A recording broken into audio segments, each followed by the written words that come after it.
A widow rides into Silver Creek with nothing but a ledger, a dead husband's name, and a child growing beneath her heart.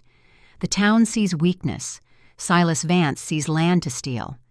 But Sheriff Elias Thorne sees something far more dangerous, the truth he has spent years trying to bury. This is a story of a mother's courage, a lawman's guilt, and a frontier where one unborn child may become the reason a broken man finally stands against evil. If this story moved you, please like, comment, share it with someone who loves meaningful Western tales, and subscribe so you will not miss the next journey. The wind didn't howl in Silver Creek. It scraped, like a rusted blade across dry bone. 4:48 in the morning. Elias Thorne struck a sulfur match against the rough wood of the kitchen table. The sudden flare cast sharp, dancing shadows across his face. It was a hard face, chiseled out of Colorado granite, weathered by 38 years of brutal winters and carved deep with lines of things he couldn't forget. He lit the kerosene lantern. He watched the wick catch, turn blue, then a steady yellow. Always 4:48. He didn't set a clock. His body just knew. It was the exact time 3 years ago when the house had gone dead quiet. The exact time the crying had stopped. Elias stood up. The floorboards of the Iron Rose Ranch creaked under his heavy boots. He walked down the narrow hallway.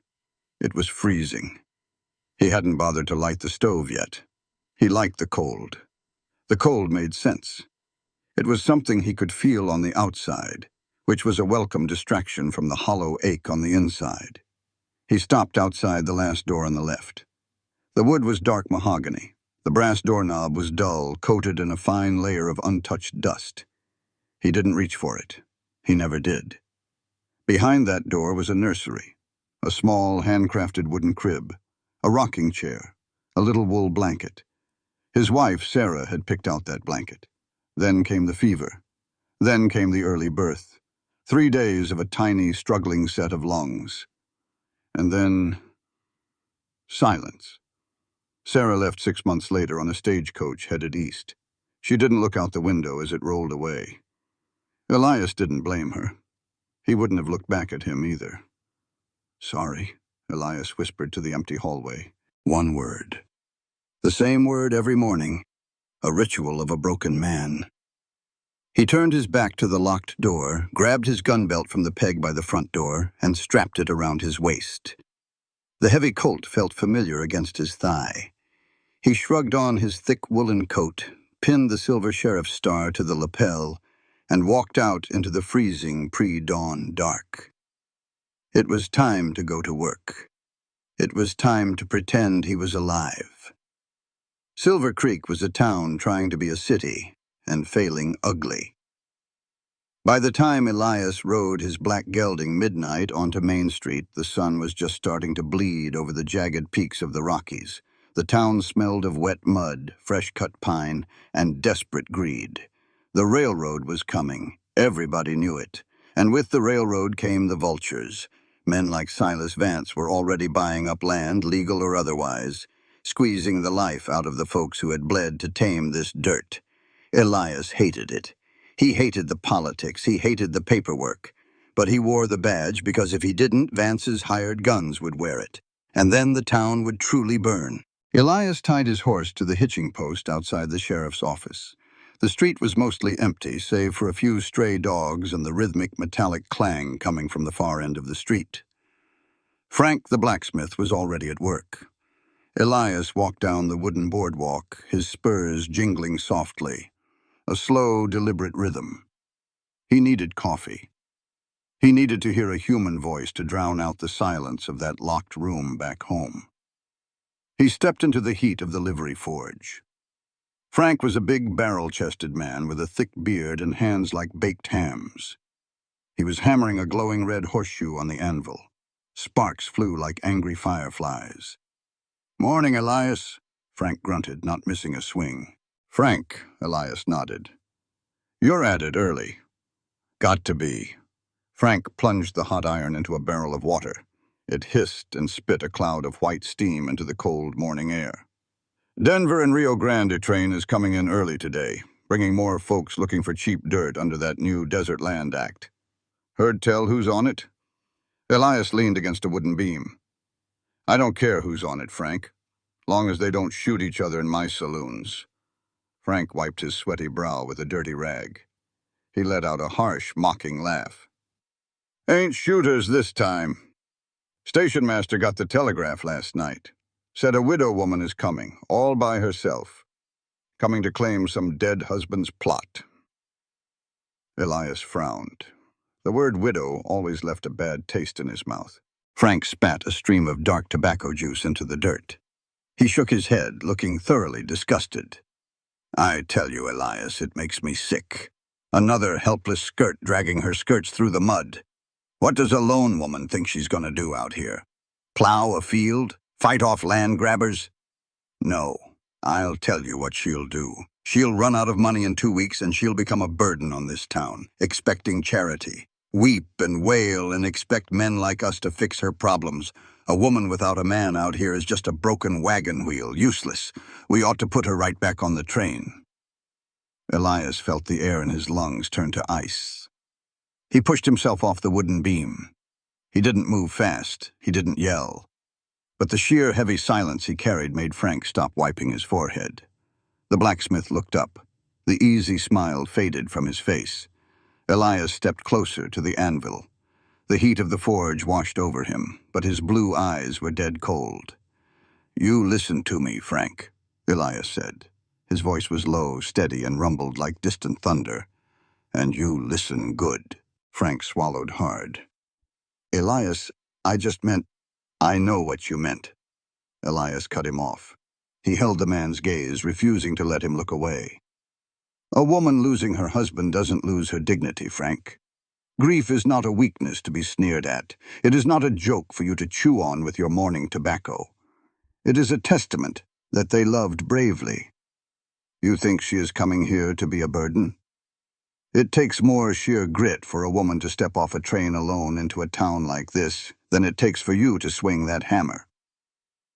Elias took one step closer. The air in the forge felt dangerously tight. We measure the decency of this town by how we treat our most vulnerable, Frank, not by how we cater to our strongest. Intelligence, courage, and the right to stand on one's own 2 feet are not bound by gender. If that woman steps off that train, she has the exact same right to the protection of the law and the respect of this community as any man standing in boots. You will not diminish her humanity just because she wears a dress. Do we understand each other? The words hung in the air, heavy and absolute. It wasn't a suggestion. It was a doctrine. Frank looked at the sheriff. He looked at the silver star pinned to the wool coat. Then he looked at the ground. He nodded slowly, properly ashamed. Yeah, Elias, we understand each other. I spoke out of turn. See that you remember it, Elias said softly. He turned his back on the heat of the forge and walked out into the crisp morning air. His heart was beating a little too fast. He ran a hand over his face, feeling the rough stubble. Why had he reacted so strongly? Maybe it was because he knew what it felt like to be broken. Maybe it was because he knew the town would chew up a lone woman and spit out the bones. Or maybe it was just the ghost in his house making him raw. He stepped back onto the boardwalk, breathing in the scent of pine. That was when he heard the rhythmic thud of hooves coming up the street. Elias looked up. Riding toward him on a dusty roan was Jeremiah Washington. Jem, his deputy. Jem was a tall, broad-shouldered black man with eyes that saw right through the nonsense of the world. He wore his badge pinned to a faded leather vest. Jem had a quiet dignity about him that made most of the loudmouths in Silver Creek cross the street rather than meet his gaze. He was the only man in this territory Elias truly trusted, the only man who knew the depths of Elias's ghosts.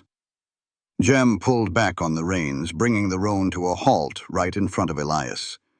The horse let out a soft huff of breath. Jem didn't dismount. He just sat in the saddle looking down at his friend. His face was grave, serious. "Morning, boss," Jem said. His voice was a deep, soothing baritone, but there was no comfort in it today. "Morning, Jem," Elias replied. He crossed his arms over his chest. Train come in early? It did. The widow? She's off the train. Jem rested his hands on the saddle horn. He looked toward the train station at the far end of town, then back down to Elias. She didn't look for a hotel. She didn't look for a diner. She walked straight over to the land office, sat herself down on the bench. Says she's waiting for the doors to open. Elias sighed. Frank was just complaining about her. Folks are already talking. I suppose I ought to head over there, see what she needs, point her in the right direction. Elias! Jem's voice was sharp. It cut through the morning air like a whip. Elias stopped and looked up. Jem was staring at him with a look of profound, quiet sorrow. What is it, Jem? I asked the station master her name, Jem said quietly. Figured we ought to know who we're dealing with before Silas Vance's men catch wind of a vulnerable claim. Elias felt a strange prickle on the back of his neck. The wind scraped down the street again. And? Elias asked. Jem didn't look away. Her name is Abigail Miller, widow of Thomas Miller. The name hit Elias physically, like a bullet to the center of his chest. Thomas Miller. For a second, the world stopped spinning. The sounds of the blacksmith's hammer vanished. The barking dogs vanished. All Elias could hear was the deafening roar of his own heartbeat. All he could see, flashing behind his eyes, was the dark woods. 4 years ago, the rain, the panic, the flash of his own muzzle in the blackness, the way the man had fallen into the mud, the way Thomas Miller had looked up at him not with anger but with total, heartbreaking confusion. Before the light left his eyes, Elias had pulled the trigger. He had written the report. He had locked it in a drawer. And for 4 years, that ghost had walked the halls of the Iron Rose Ranch right alongside the ghost of his infant son. Elias took a step back, his boot hitting the wooden boardwalk. He felt suddenly dizzy. His hands, usually so steady, betrayed a slight tremor. He shoved them deep into his coat pockets. Elias, Jem asked softly, "You all right?" "Yeah," Elias lied. His voice was ragged, stripped of all its earlier thunder. "Yeah, I'm fine." "She's here for her husband's land," Jem said, "and she's asking questions about how he died." Elias looked down the long dirt road toward the land office. A woman was sitting on the bench out front, just a silhouette in the early morning light. A woman who had crossed half the country. A woman whose life he had destroyed with a single pull of a trigger. The ghost wasn't in his head anymore. She was sitting on a wooden bench, waiting for the truth. "Come on," Elias whispered to himself, feeling the crushing weight of the silver star on his chest. "Let's go meet the widow Miller." The sun was fully up now. It cast long, hard shadows across the muddy main street of Silver Creek. The town was awake. It was loud. Wagons rattled. Horses whinnied. Men shouted over the din of hammers and saws. But as Elias Thorne walked toward the land office, all he heard was the slow, steady thud of his own boots on the wooden boardwalk. He saw her before she saw him. Abigail Miller. She was sitting on a rough-hewn wooden bench outside the surveyor's office.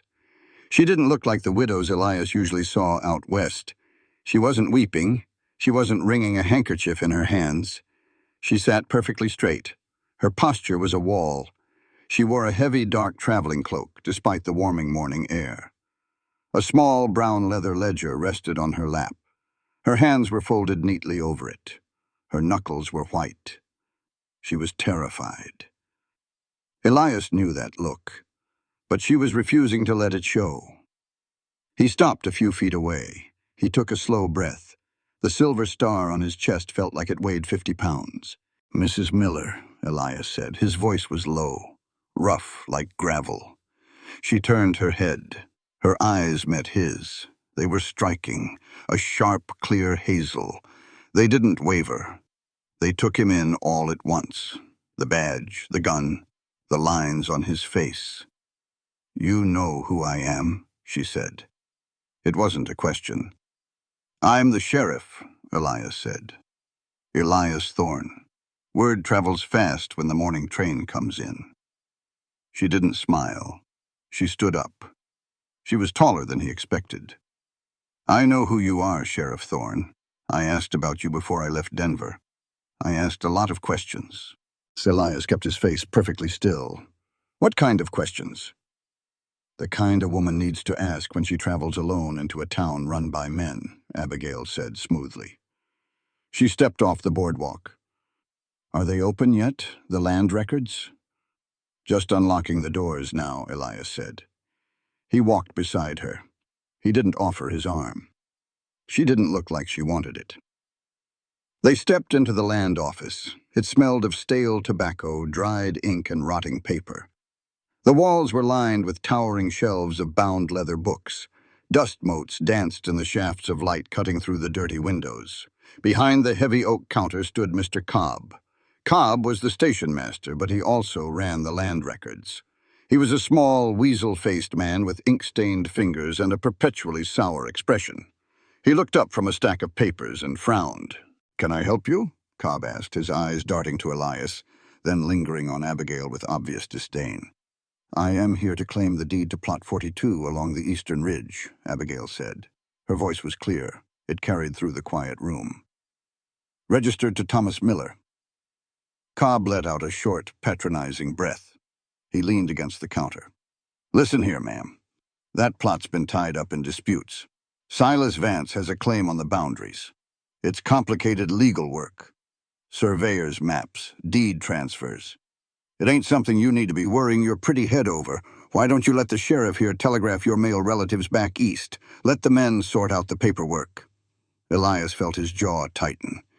He stepped forward to intercede, but Abigail beat him to it. She didn't raise her voice, she didn't yell. But the temperature in the room seemed to drop 10 degrees. She placed her leather ledger on the counter. The sound was like a gavel striking wood. "Mr. Cobb," Abigail said.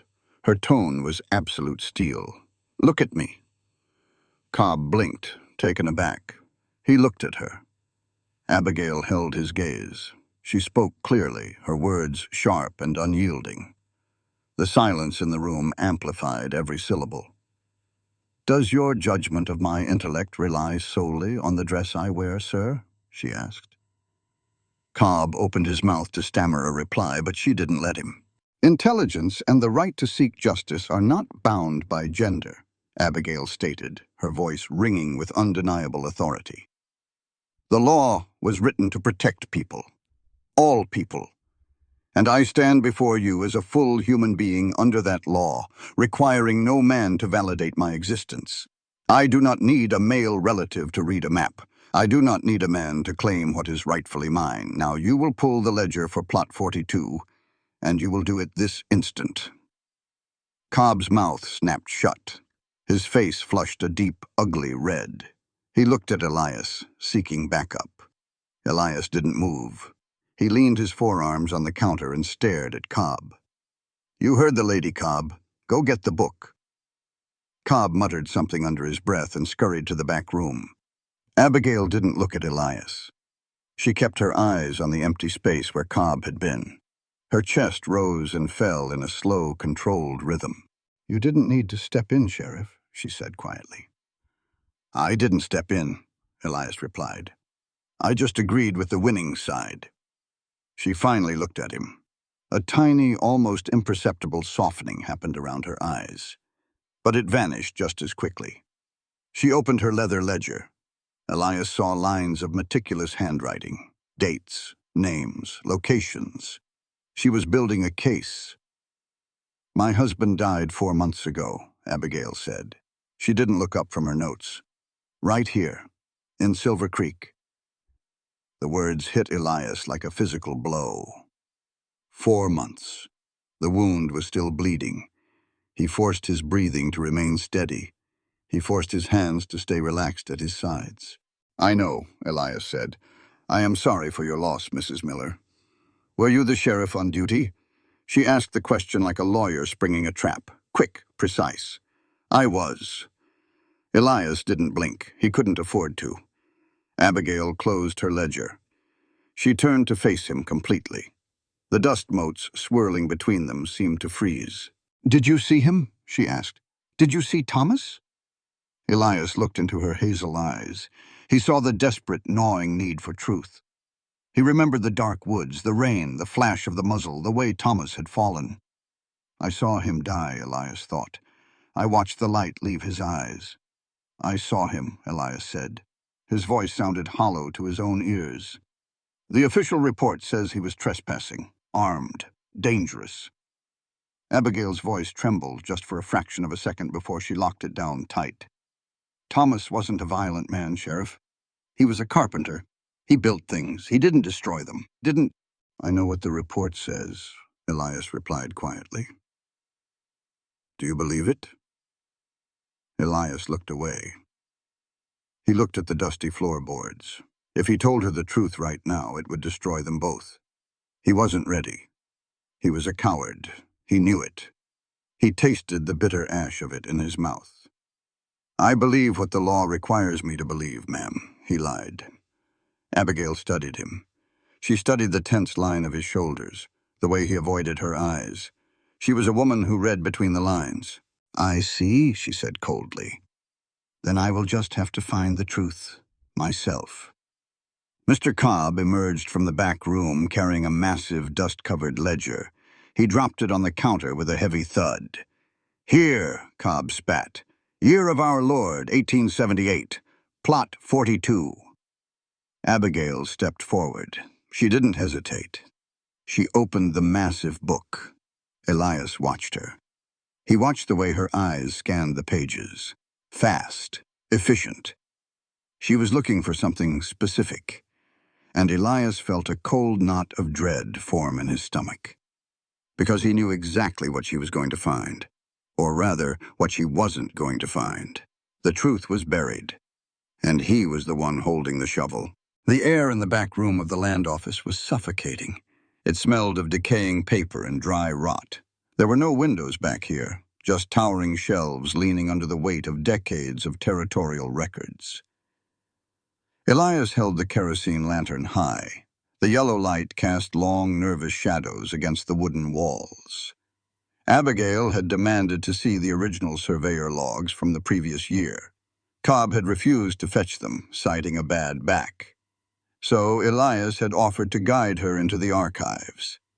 It was an excuse to keep an eye on her, an excuse to figure out exactly how much she knew.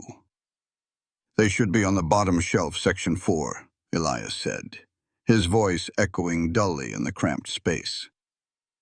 Abigail walked ahead of him. The heavy wool of her traveling cloak swept against the dusty floorboards. She was relentless. For the past hour, she had cross-referenced deeds, checked dates, and made sharp, precise notes in her little leather book. She wasn't just looking for land boundaries. She was looking for anomalies. She was looking for Silas Vance's fingerprints. Here, Abigail said. She stopped in front of a shelf packed tight with oversized, leather-bound books.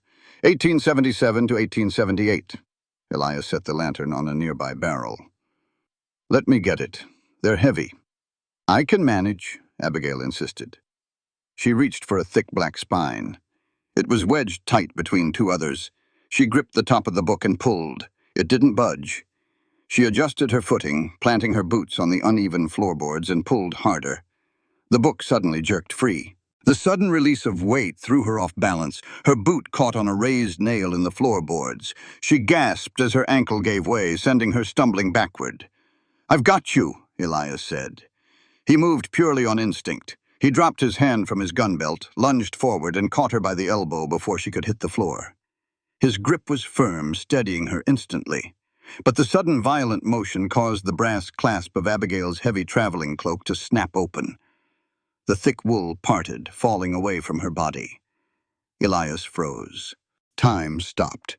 The ticking of the clock in the front room vanished. The sound of his own breathing vanished. Abigail hadn't reached out to catch her fall.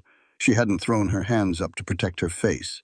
In a pure, visceral flash of maternal instinct, both of her hands had flown instantly, aggressively to her stomach. She was shielding a distinctly rounded belly. Elias stared. He couldn't look away. His mind, usually sharp and tactical, short-circuited. He did the math. The timeline hit him with the force of a speeding locomotive. Thomas Miller died 4 months ago. The slight swell beneath her cotton dress. 4 months. She was carrying a child. She was carrying Thomas Miller's child, the man Elias had shot in the dark, the man whose blood had soaked into the Colorado mud. Elias hadn't just made a widow that night. He had left a child fatherless. A wave of nausea washed over him so violently he had to grip the edge of the wooden shelf to stay upright. The room spun. The air turned to water in his lungs. He couldn't breathe. Abigail quickly pulled the cloak shut, her cheeks flushing. She took a step back, pulling her elbow out of his grip. "I am fine," she said sharply, her voice trembling slightly. "Thank you, Sheriff." Elias couldn't speak. He looked at her face. He looked at the fierce, protective fire in her hazel eyes. She was alone. She was pregnant. And she had traveled thousands of miles into hostile territory to find the men who had killed her husband. "I am the man," Elias thought. The realization screamed in his skull. "I am the monster she's hunting." "Sheriff?" Abigail asked, her brow furrowing. "Are you unwell? You look pale." Elias choked on the word. He backed away. He couldn't be near her. He felt diseased. He felt like his very presence was an infection upon her. "I need some air. Excuse me." He didn't wait for her reply. He turned and practically fled the archives. He blew past Mr. Cobb at the front desk, ignoring the clerk's startled shout. He hit the swinging doors of the land office and burst out onto the boardwalk. The cold morning air hit his face, but it didn't help. He unbuttoned the collar of his shirt. He was suffocating. He staggered down the street, blindly moving toward the sheriff's office. He didn't feel his legs moving. He felt like a ghost, a dead man walking. He pushed open the door to his office and slammed it shut behind him. He leaned against the heavy wood, sliding down until he hit the floor. He put his head between his knees, gripping his hair with shaking hands. A baby. He squeezed his eyes shut, but the images only came faster. The tiny, locked room at the Iron Rose Ranch, the empty crib, the silence. And now, a woman carrying a fatherless child into a war zone. Because of him, because he was a fool with a badge who had listened to Silas Vance. The door handle rattled. Elias didn't look up. He couldn't move. The door pushed open, forcing Elias to slide across the floorboards. Jem Washington stepped into the room. He took one look at Elias crumpled on the floor, the pale, sweating face, the shaking hands, and immediately closed the door behind him. He locked it. He pulled the window shades down. "Elias," Jem said softly. He didn't sound alarmed. He sounded like a man who had seen this coming. Elias looked up. His blue eyes were bloodshot, wild with panic. He reached up, his trembling fingers fumbling with the heavy silver star pinned to his coat. "Take it," Elias choked out, ripping the badge from the wool. He held it out to Jem. His hand was shaking violently. "Take it, Jem. I'm done. I can't do this. I have to resign." Jem stood tall in the center of the room. He looked at the silver star in Elias's shaking hand. He didn't reach for it. He crossed his arms over his broad chest. "Put the badge away, boss," Jem said. His voice was calm but absolute. "You don't understand," Elias gasped, struggling to his feet.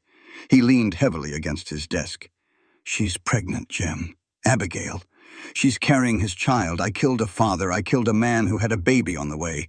I can't look at her. I can't stand in the same room as her. I'm poison. I need to leave town. I need to get out of her way."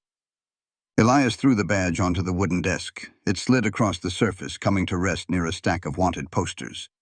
Jem walked slowly to the desk. He picked up the badge. He held it in his dark, calloused hand for a long moment. Then he stepped right up to Elias. Jem didn't yell. He didn't raise his voice. He spoke with the heavy, unshakable gravity of a preacher delivering the absolute gospel truth. "Listen to me, Elias Thorne," Jem said, his dark eyes locking onto Elias's fractured gaze. "No redemption begins with silence." Elias shook his head frantically. "I can't tell her. It will destroy her." "You don't get to make that choice," Jem said, stepping closer, forcing Elias to stand his ground. "Running away from your consequences is stripping that woman of her right to the truth. You think leaving makes it better?" You think hiding saves her pain? It doesn't. The truth is a fundamental human right, Elias. She owns that truth, not you. You stole her husband. You do not get to steal her reality, too. Jem grabbed Elias's coat lapel and pinned the badge back onto the wool with forceful precision. Even if that truth tears you to bloody shreds, Jem continued, his voice ringing with moral clarity, even if she hates you for the rest of her born days, you do not have the right to hide it from her. You stand there, you take the pain, and you protect her until she is safe enough to judge you. Elias stared at the silver star now pinned back against his chest. It felt heavier than ever. It felt like an anchor dragging him down to the bottom of a dark ocean. He looked at Jem. The panic was slowly subsiding, replaced by a cold, crushing dread. Silas Vance is going to try to run her off that land, Jem, Elias whispered. He'll kill her. He'll kill the baby just to get the deed. I know, Jem said. He stepped back, giving Elias room to breathe. So what are we going to do about it, Sheriff? Elias closed his eyes. The image of Abigail standing defiant in the land office, her hands protecting her unborn child, burned into his mind. He couldn't run. Jem was right. Running was just another kind of murder. He opened his eyes. The tremor in his hands was gone. We keep her alive, Elias said. His voice was ragged, but the steel had returned to it. We keep her alive, Jem, no matter what it costs me. The dust in the land office hadn't even settled before Abigail found it. Elias was standing by the front window. He was trying to get his breathing under control. He was trying to forget the shape of her hands resting protectively over her stomach. He failed. Abigail walked out of the back room. Her face was a mask of cold fury. She didn't look scared anymore. She looked ready for a war. She slammed the heavy, black-spined ledger down on Mr. Cobb's front counter. The sound cracked like a bullwhip. Pages 14 through 17, Abigail said. Cobb jumped in his chair. What? What about them? They are gone. Abigail's voice was dangerously quiet. Torn out. Right at the spine. The pages detailing the exact eastern boundary lines of Plot 42. Cobb sputtered. He adjusted his spectacles. Now, hold on. Old books lose pages all the time. The binding gets dry. Things fall out. It's just wear and tear, Mrs. Miller. Abigail leaned over the counter. Wear and tear frays an edge, Mr. Cobb. It doesn't leave a clean knife score down the binding of 4 consecutive pages. Someone removed the boundaries of my husband's land, and I want to know why. Elias pushed off the wall. He walked over to the ledger. He looked down at the jagged little strips of paper left behind in the spine. She was right. It was a deliberate cut. Get your coat, Mrs. Miller, Elias said. Abigail looked at him. Why? Because paper can be burned. Paper can be stolen. Elias met her hazel eyes. He didn't look at her waist. He couldn't. But dirt doesn't lie. If you want to know where your husband's land ends and Silas Vance's claim begins, we have to ride out there and look at the ground. They rented a gray mare for her from the livery. Elias saddled Midnight. They rode out of Silver Creek in silence. The Colorado prairie stretched out before them like a sea of dead gold. The wind blew hard, biting through their heavy coats. It was a beautiful, unforgiving country. A country that didn't care if you lived or died. They rode side by side. The silence between them was heavy. It was thick with the things they weren't saying. Elias watched her out of the corner of his eye. She sat tall in the saddle. She rode well. But every time the mare stumbled on a rock, Elias saw Abigail's hand twitch. A tiny, aborted movement toward her stomach. It was killing him. The guilt was a physical weight in his throat. About 3 miles out of town, the trail narrowed. They passed a small, sturdy log cabin sitting close to a bend in the creek. Smoke curled happily from the stone chimney. An older woman was out in the yard, hanging white sheets on a clothesline. She wore a thick woolen shawl and had gray hair pulled back in a severe bun. Her hands were red from the cold water, but they moved with practiced, gentle efficiency. Martha Higgins, the town midwife, Martha stopped her work as they approached. She wiped her hands on her apron. Her sharp, dark eyes locked onto Abigail. They didn't look at Abigail's face. They looked at the way Abigail sat in the saddle. They looked at the subtle curve of her lower back. They looked at the tension in her shoulders. Martha knew. A woman who had brought half the county into the world didn't need a medical chart. She just needed a glance. "Morning, Elias," Martha called out. Her voice was warm, but her eyes were entirely serious. "Morning, Martha." Elias nodded, pulling back on the reins. Martha walked up to the fence line. She looked at Abigail. "You must be the widow Miller. I heard you came in on the morning train. I'm Martha Higgins." "Abigail," she replied politely, nodding her head. "It is a pleasure." "Long ride out to the ridge," Martha observed. She looked Abigail up and down one more time. "You ought to be careful on that gray mare. She favors her left front hoof. Makes for a jarring ride. A jarring ride ain't good for a woman in your condition."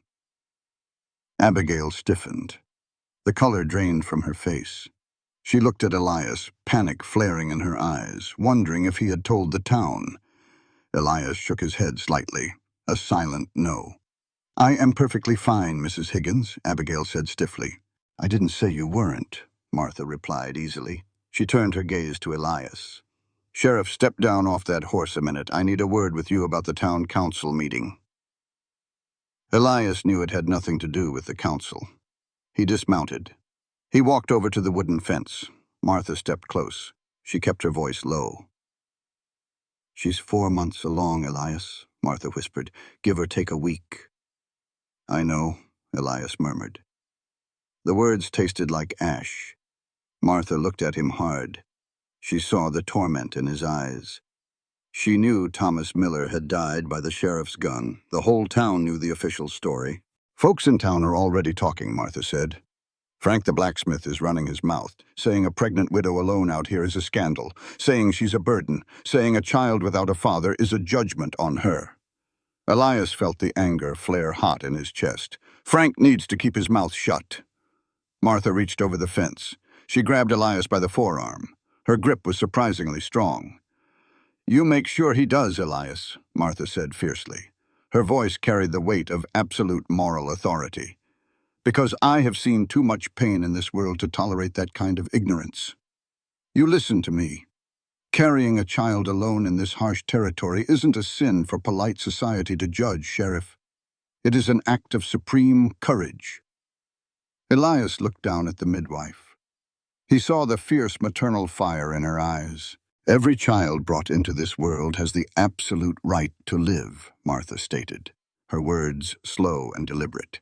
"They have the right to live in a place where their value isn't determined by the gossip of closed-minded men.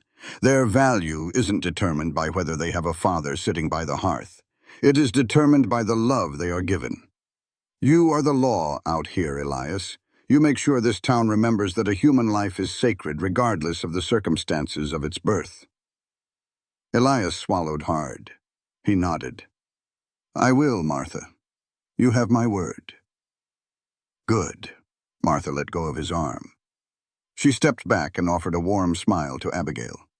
"You ride safe, Mrs. Miller. You need anything at all, you come to my cabin. My door is always unlocked." "Thank you," Abigail said softly. The defensive wall around her had cracked just a little. They rode the rest of the way in silence. An hour later, they reached Plot 42. It was a beautiful piece of land. A sprawling meadow of tall grass bordered by a dense, dark pine forest on the west. A clear, fast-running creek cut right through the center.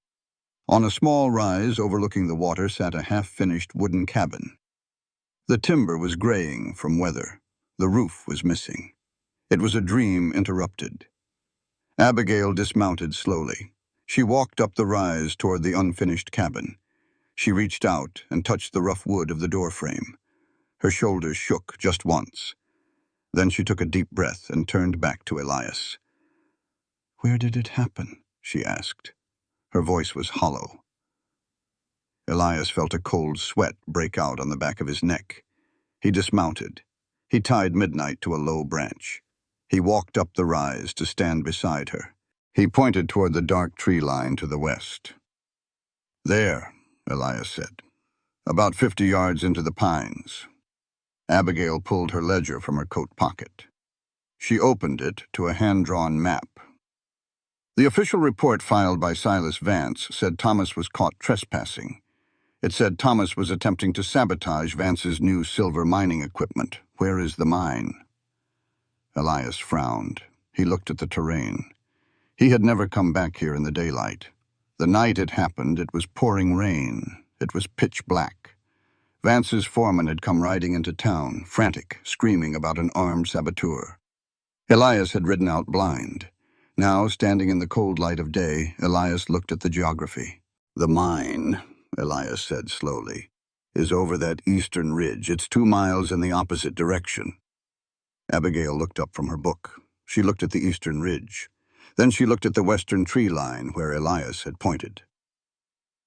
"If Thomas was running from the mine," Abigail said, her voice dropping to a whisper, "he would have had to cross a 2-mile open valley. He would have had to cross the creek. He would have been totally exposed. Why would he run into a dead-end ravine in the western pines?" Elias stared at the dark trees. The puzzle pieces in his head were violently shifting. "He wouldn't," Elias said. The realization was a physical blow to his gut. He wasn't coming from the mine at all. "Then what was he doing in the woods?" Abigail asked.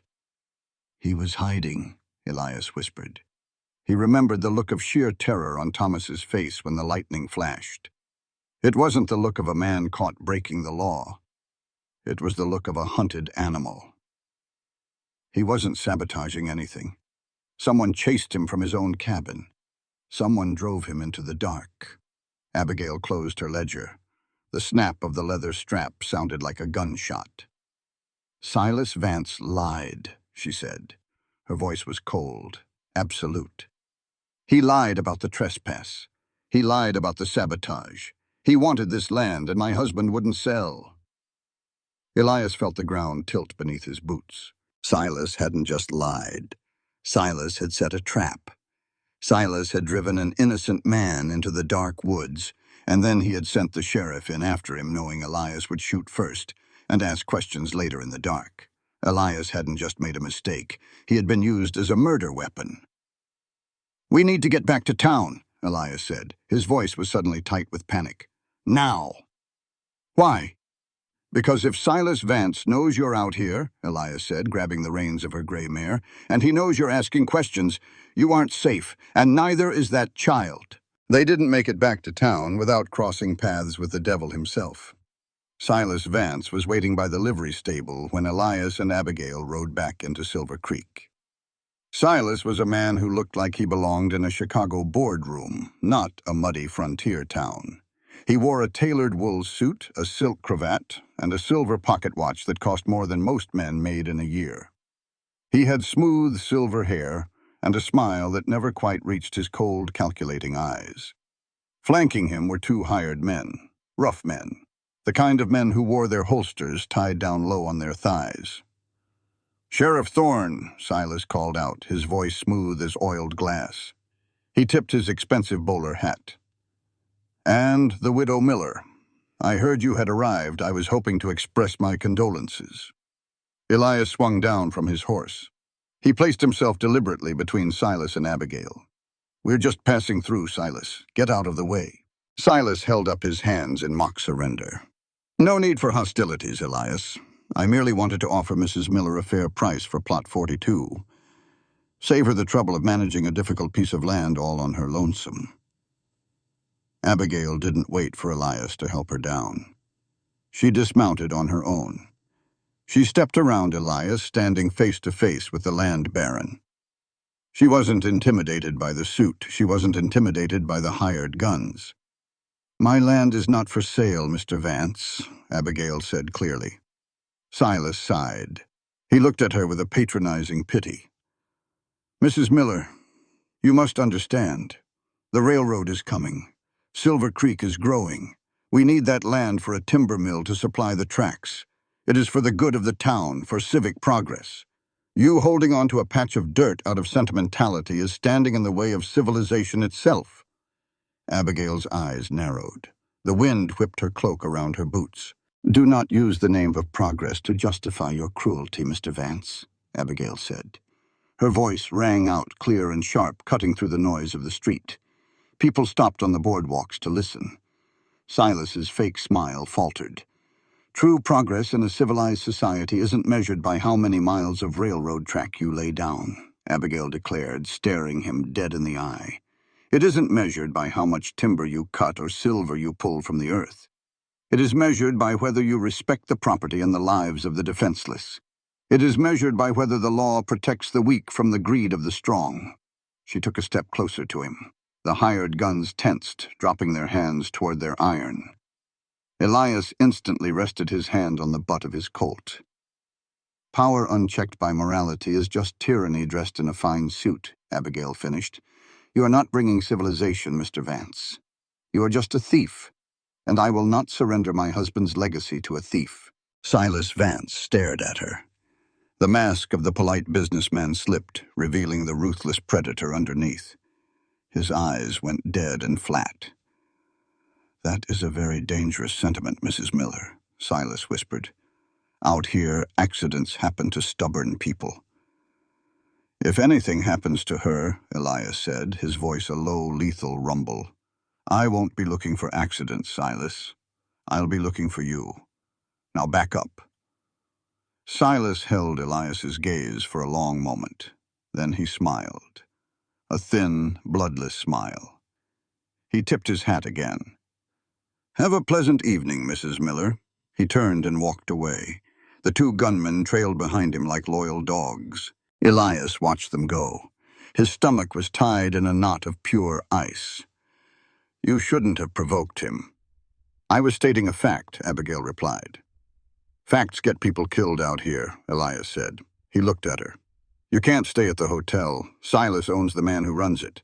He'll have a key to your room in 5 minutes." "I'm not staying at the hotel," Abigail said. She grabbed the reins of her mare. "I bought supplies this morning. I'm going back out to Plot 42. I'm going to stay in the cabin." "The cabin has no roof, Abigail," Elias practically shouted. "It's freezing and it's isolated. And it's—" "It is my land," she said stubbornly. "If I abandon it tonight, he will have his men occupy it by morning. The law says possession is 9/10 of the claim. I am not giving an inch." She swung up into the saddle. She didn't look back as she rode out of town. Elias watched her go. He cursed under his breath. He cursed Silas Vance. He cursed Thomas Miller for dying. Mostly he cursed himself. He didn't go back to his office. He went to the livery. He loaded his rifle. He packed extra saddlebags with thick wool blankets. And then he followed her out into the dark. The night was pitch black. The moon was hidden behind thick rolling clouds. The temperature plummeted, turning the moisture in the air to a bitter frost. Abigail huddled in the corner of the half-finished cabin. She had managed to string a heavy canvas tarp across the rafters to block the wind, but it did little to stop the freezing cold. She wrapped herself in every blanket she owned. She held her hands over her stomach, trying to share her meager body heat with the life growing inside her. She was terrified. Every snap of a twig in the dark woods sounded like a boot step. Every rustle of the wind sounded like a whispered threat. But she wouldn't leave. Thomas had died for this dirt. She would hold it for his child. Out in the dense pines 50 yards away, Elias sat motionless on midnight. The horse was completely silent, trained to stand still in the dark. Elias had the collar of his coat pulled up. His Winchester rifle rested across the saddle horn. He watched the faint, flickering light of Abigail's small campfire through the gaps in the cabin walls. He was her ghost, her unseen guardian. It happened around 2 in the morning. Elias smelled it before he saw it, the sharp, acrid stench of kerosene. Then came the light. 4 riders emerged from the eastern ridge. They weren't hiding. They didn't care about noise. They carried blazing pine tar torches. The flames cut brutal orange gashes into the dark night. Elias cocked the lever of his Winchester. The metallic clack-clack was deafening in the quiet woods. The riders reached the edge of the creek. One of them reined his horse in and threw his torch directly at the half-finished cabin. The flaming brand hit the dry, weathered wood of the front porch. The kerosene splashed. The wood caught instantly. Flames scrambled up the doorframe. Inside the cabin, Abigail screamed. Elias didn't hesitate. He spurred Midnight out of the tree line like a shot from a cannon. He didn't fire a warning shot. He didn't shout a warning. He raised the rifle to his shoulder while riding at a full gallop. He sighted the man who had thrown the torch. He pulled the trigger. The rifle roared. A tongue of yellow fire flashed in the dark. The rider screamed, clutching his shattered shoulder, and tumbled backward off his horse into the cold creek. The other 3 men yanked their horses around in a panic. They pulled their pistols, firing blindly into the dark at the approaching thunder of hooves. Bullets whipped past Elias's head, biting into the dirt and snapping pine branches. Elias dropped the reins, guiding Midnight with his knees. He pumped the lever of the Winchester, firing 2 more rapid shots. One bullet took the hat off a rider.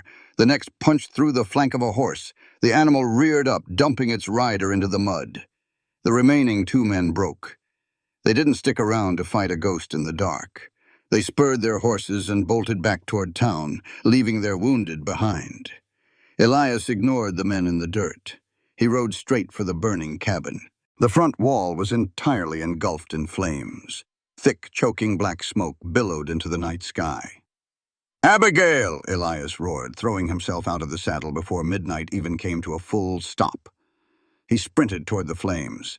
He didn't feel the heat. He didn't care about the fire. He kicked the burning remains of the front door inward. The cabin was filled with smoke.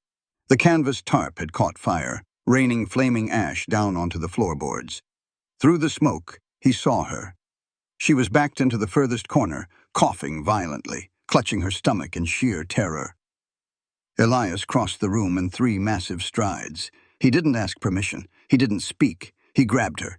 He wrapped his thick wool coat around her shoulders to shield her from the falling ash, scooped her up into his arms, and charged back out through the wall of fire. They hit the cold night air. Elias kept running until they were a safe distance from the heat.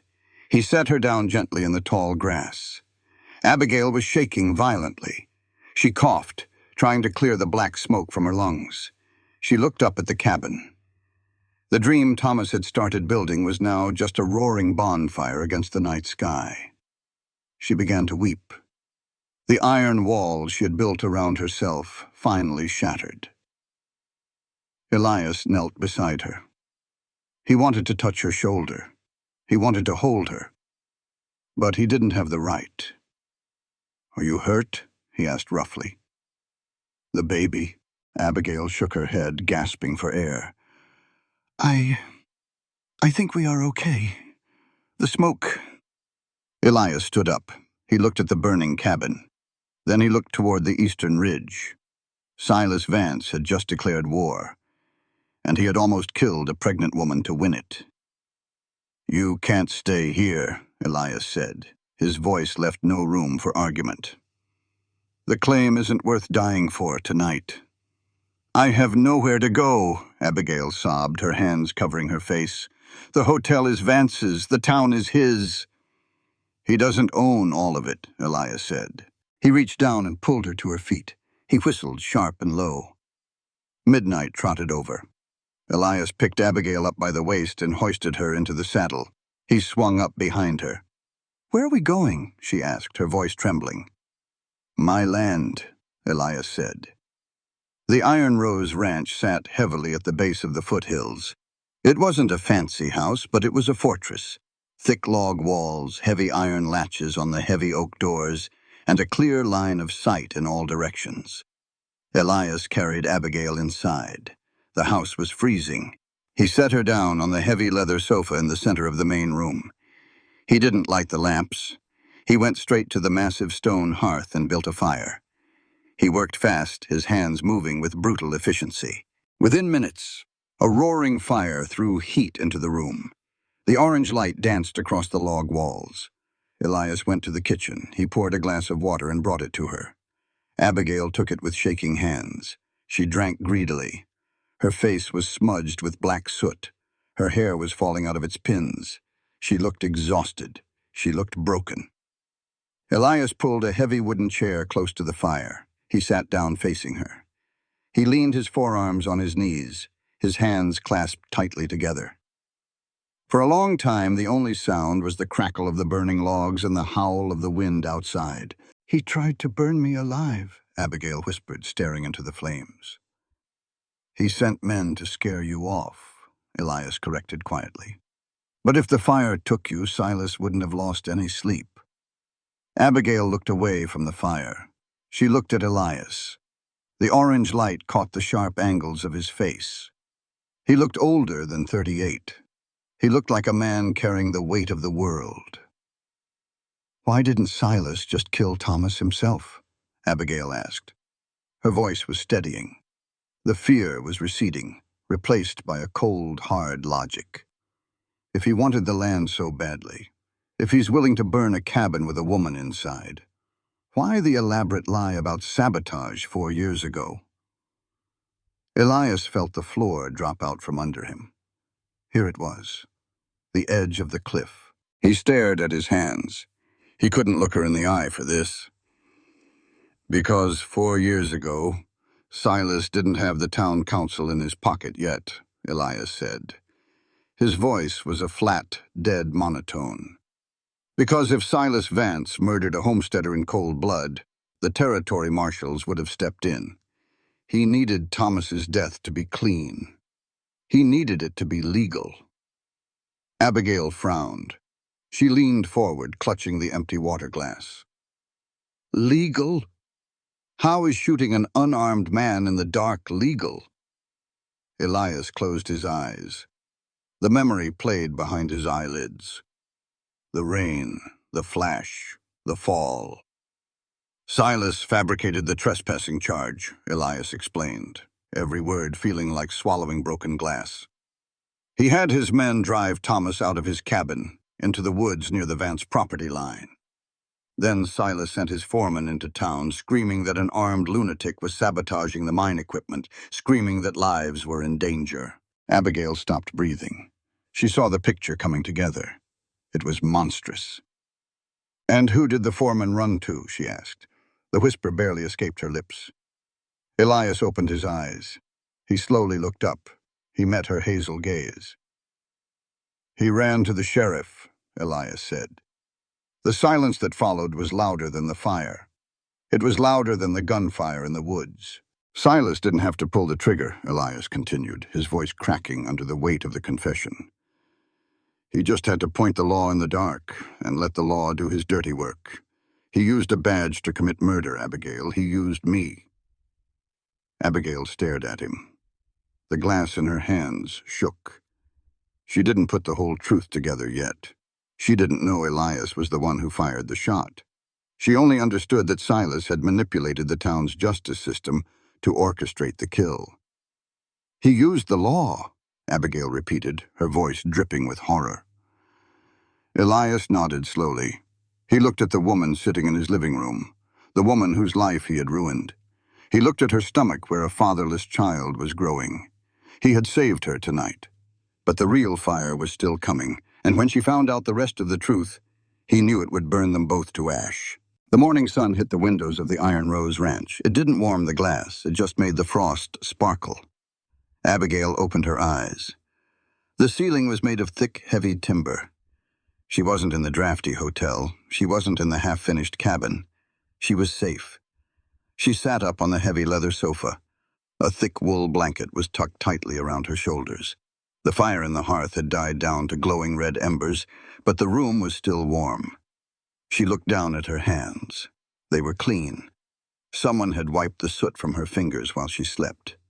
She smelled coffee, strong and black, and the rich, salty smell of frying bacon. Abigail stood up. Her legs were shaky. The memory of the flames rushing up the cabin door flashed in her mind. Her hand went to her stomach. The baby was quiet, safe. She walked toward the kitchen. The floorboards were solid oak. They didn't creak. The whole house felt like a fortress, built to keep the world out. Elias was standing by the cast-iron stove. He didn't wear his heavy coat, just a faded blue cotton shirt, sleeves rolled up over thick forearms. He was turning strips of bacon in a cast-iron skillet. He moved with a quiet, practiced grace. It was strange. He was a man who carried a gun for a living. But here, he just looked like a man making breakfast. "You're awake," Elias said. He didn't turn around. He just heard her breathing. "I am," Abigail said. Her voice was raspy from the smoke. Elias grabbed a tin cup. He poured it full of black coffee and set it on the wooden table. "Drink," he said. "It'll help your throat." Abigail sat down at the table. She wrapped both hands around the hot tin. The heat seeped into her palms. She watched him work. He plated the bacon. He cracked 3 eggs into the grease. He didn't speak. The silence wasn't angry. It was just heavy. She looked down the narrow hallway extending from the kitchen. There were 3 doors. 2 were open. The third, at the very end, was closed. It had a heavy brass lock on it. The lock was shiny. It had been handled recently, but the wood around it looked like it hadn't been opened in years. "Do you live here alone?" Abigail asked. Elias paused. The spatula hovered over the eggs for a fraction of a second. "I do," he said flatly. He slid the eggs onto a plate and set it in front of her. He didn't serve himself. He just leaned against the counter, holding his own cup of coffee, watching the snow outside the window. "Thank you," Abigail said. "For last night. You saved my life." Elias looked away. "Silas Vance wants you dead. You stay here, inside the walls. You don't go to town. You don't ride out to the claim." "It's my land, Sheriff." "It's dirt, Abigail," Elias said sharply, his blue eyes flashing back to her. "It's just dirt. It isn't worth dying for. Thomas died for it." The name hung in the air. Elias's jaw clenched tight. The muscle ticked in his cheek. He looked like a man standing on a trap door, waiting for the lever to pull. Before he could answer, the heavy wooden front door opened. Jem Washington walked in. He stomped the snow off his boots on the woven rug. He took off his hat. "Morning, boss," Jem said. He looked at Abigail sitting at the table. He offered a warm, genuine smile. "Morning, ma'am. Glad to see you breathing." "Morning, deputy," Abigail replied. Elias set his coffee cup down. "Everything quiet in town?" "Quiet enough," Jem said. "Silas is sitting in the hotel dining room eating steak, acting like nothing happened. One of his men is at the doctor's office with a shattered shoulder, claims his horse threw him into a ravine." Elias snorted. "Let him claim it. I'll ride out and check the perimeter, make sure we weren't followed."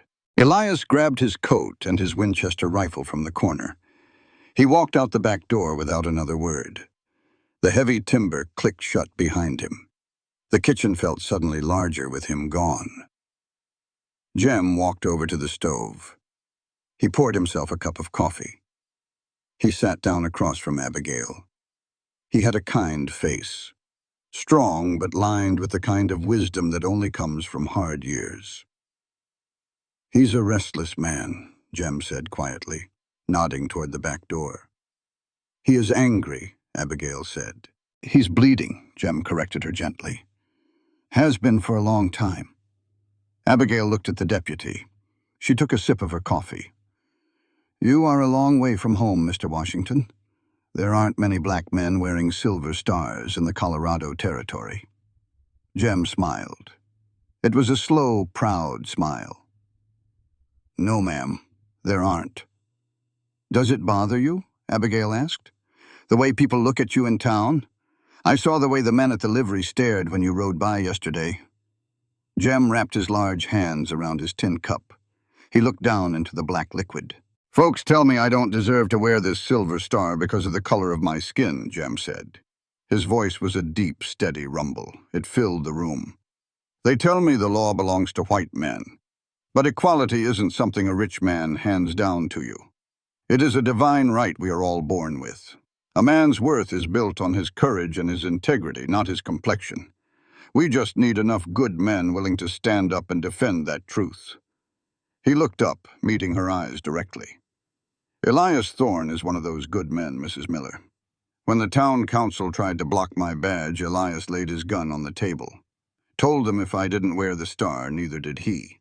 He sees the man, not the color. Abigail stared at him. She thought about the cold, hard sheriff. The man who had shot the torch out of the rider's hand. The man who had carried her through the fire.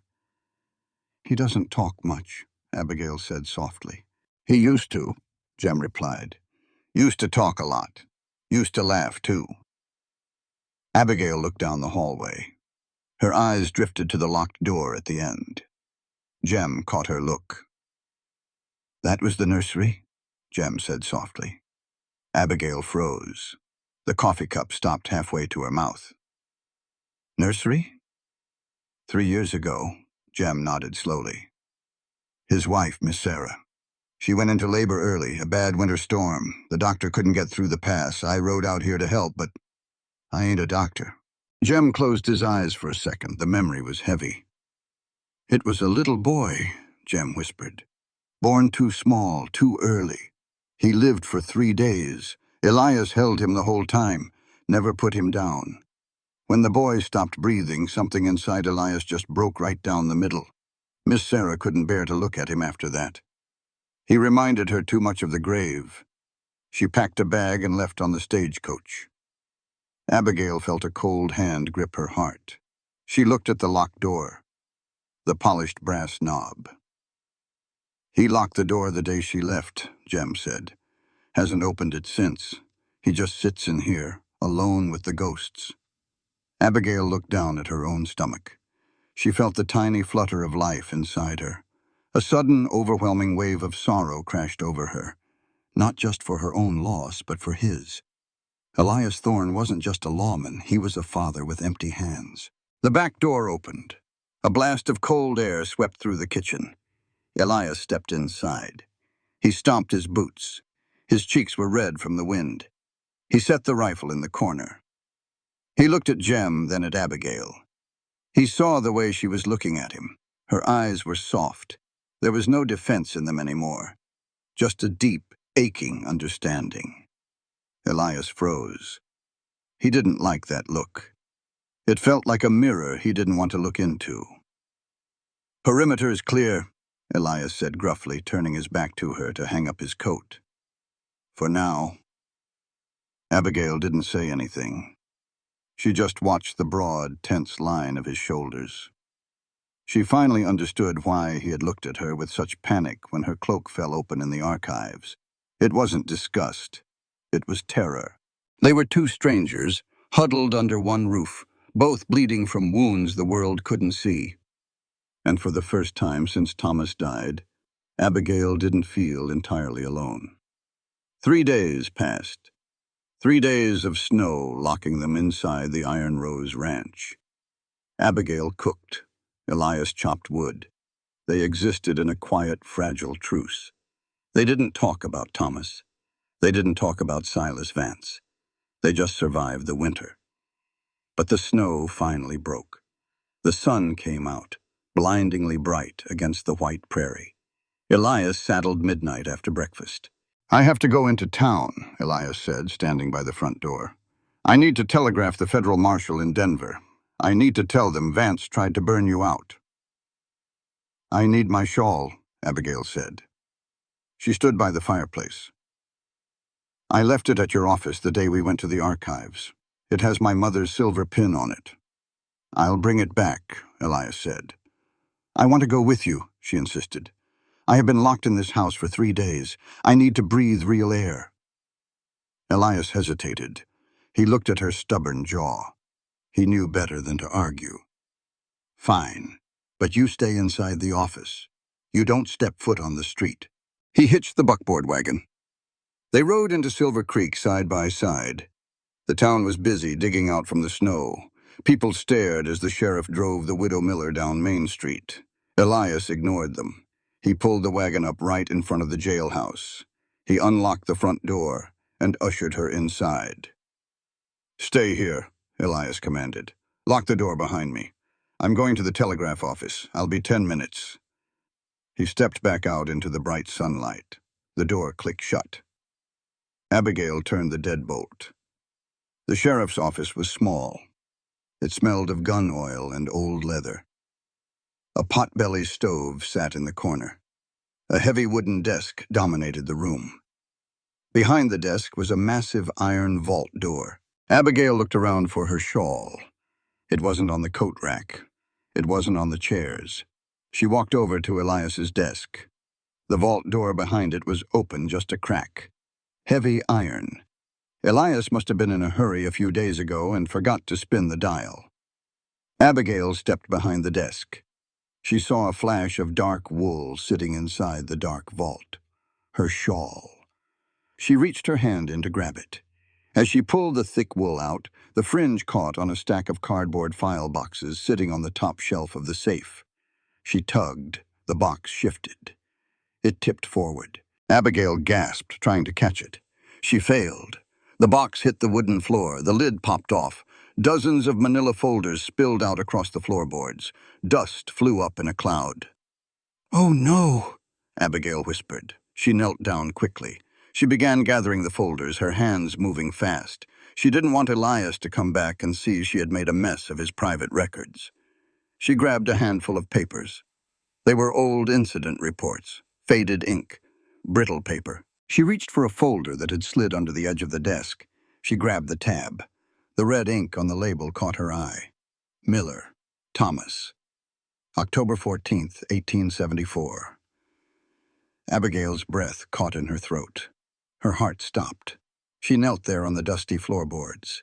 The sounds of the street outside faded away to nothing. Her hands began to tremble. This was it. This was the official report Elias had written. The report Silas Vance had dictated. She shouldn't open it. She should put it back. But the truth was right there, in her hands. Abigail opened the folder. It was a single sheet of paper, written in Elias's tight, precise handwriting. It detailed the timeline, the frantic ride from the foreman, the pouring rain, the search in the western pines, the suspected sabotage. Then her eyes moved to the bottom of the page. The final paragraph. The official conclusion. Suspect encountered in the dark. Suspect refused to halt. Suspect reached for waistband. Abigail felt a cold sweat break out across her forehead. Thomas never carried a gun. He hated them. She kept reading. Her eyes dropped to the final line. The signature block. Lethal force applied. 1 shot to the chest.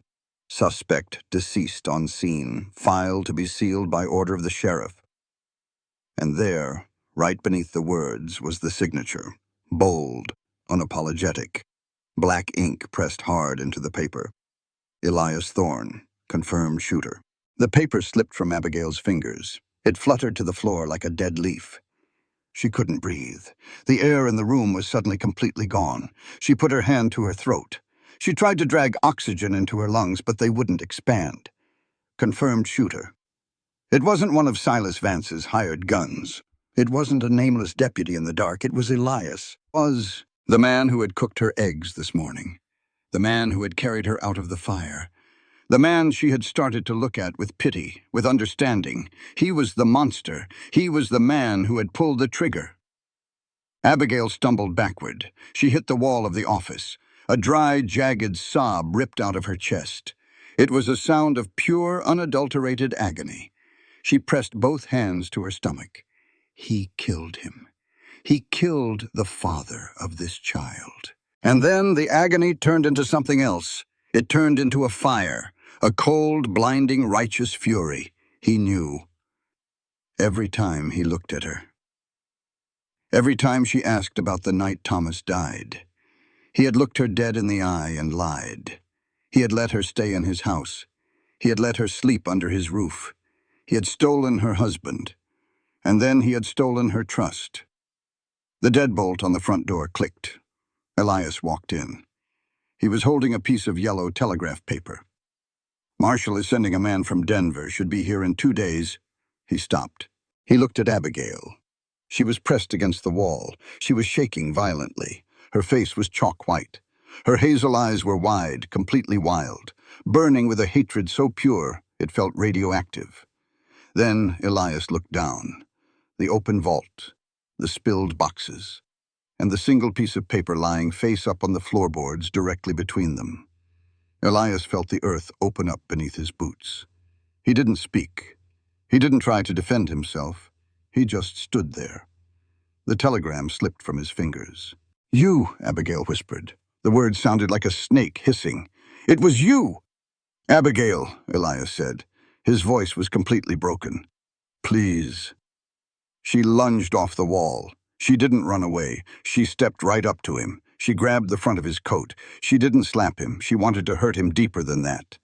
She bent down, grabbed the paper off the floor, and hurled it directly at his chest. "Your silence was bought with my husband's blood," Abigail screamed. The sound tore her throat. "You coward! You godless coward!" Elias didn't raise his hands to defend himself. He just took it. He took the screaming. He took the hatred. "What gave you the right?" she demanded, tears finally breaking free, streaming down her face in hot, angry tracks.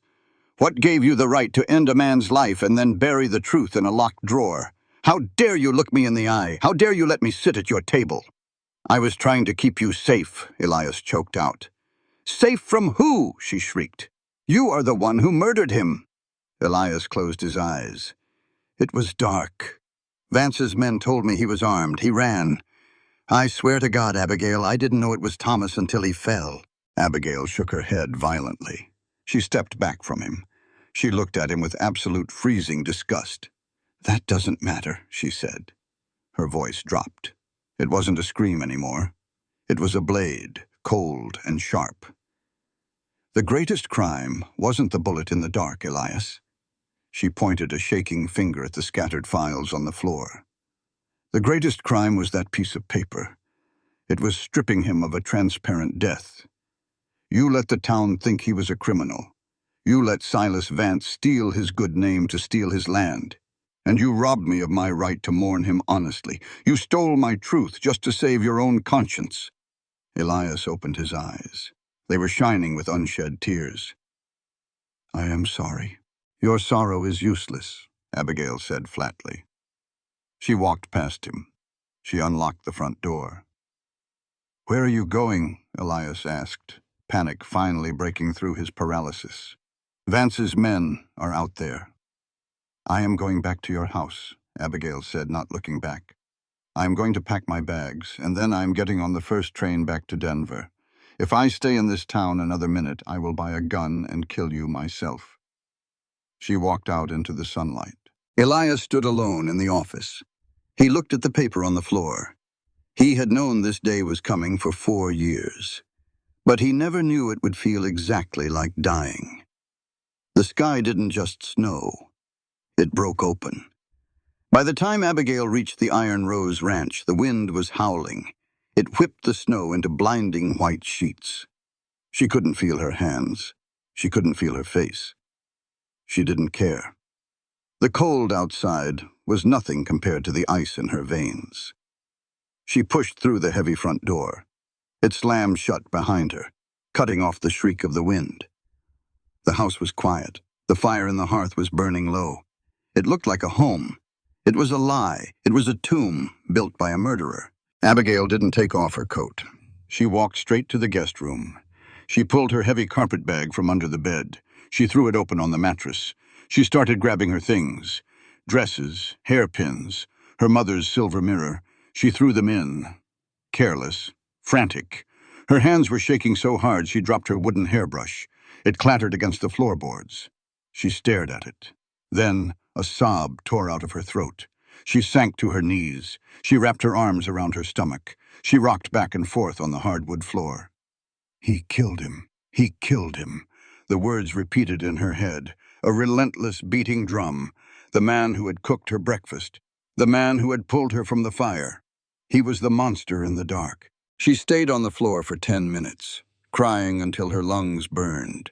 Then the tears stopped. The fire returned, cold and sharp. She wiped her face with the back of her hand. She stood up. She finished packing. She snapped the brass latches of the bag shut. She dragged the heavy bag down the hallway. She reached the front door. She pulled the iron latch. She threw the door open. Elias was standing on the porch. He was covered in snow. He had ridden hard from town. His horse, Midnight, was breathing heavy white steam by the fence. Elias didn't look like a lawman right then.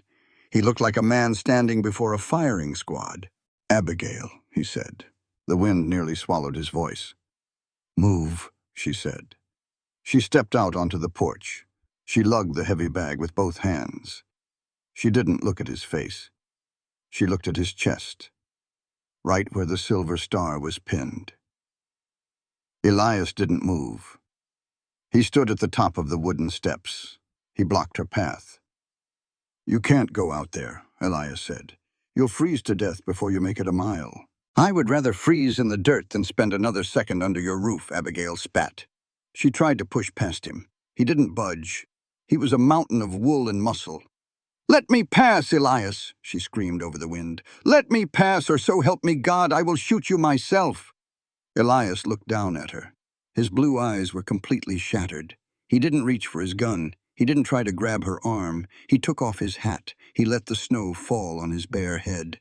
"I won't stop you," Elias said. His voice was a low, broken rumble.